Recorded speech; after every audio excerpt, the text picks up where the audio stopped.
There are many different methods used to separate chemicals in modern-day chemistry. These methods are used in law enforcement, forensics, environmental, and biomedical industries. While methods of chemical detection and analysis have been used in industry for decades, these devices are typically slow and immobile and do not allow for on-site analysis. My research is focused on an area of chemical separation called liquid chromatography. To understand more about this, let's start with the basics. Imagine you have a mixture you want to separate. In this case, it's a mixture of different shapes, triangle and circle. To separate these shapes, we're going to use some helpers who are going to help push the mixture of shapes to the other side of the room. These helpers are called the mobile phase because they are moving the shapes. Now each of these shapes are going to react differently to being pushed. Some will be difficult to push because they have edges, so some of our helpers are going to have a hard time. Let's add another variable into the equation, the type of ground surface. This will be called the stationary phase because it doesn't move.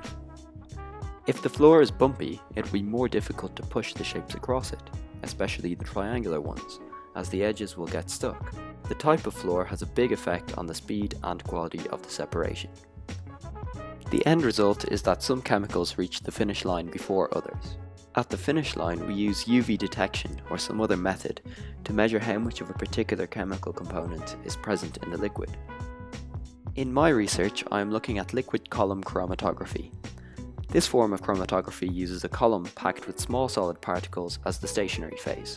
The mobile phase is a liquid that is mixed with our chemical mixture and passed through the column. Some of the chemical components in the mixture have a greater affinity or attraction to the stationary phase than others, and so they will move more slowly through the column. This means that the chemical mixture is separated when it comes out the other side. Traditional column chromatography is a time-consuming process that can take hours to complete a single separation. It is also wasteful, as the separated chemicals are simply disposed of once the mixture has been analysed.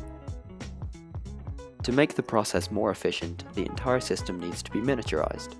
By scaling down the size of the channels and the separation column size, while keeping the mixing, separation and sensing aspects of the system on one microfluidic chip, we plan to significantly improve portability, reduce wastage, and decrease separation time. Thanks for listening.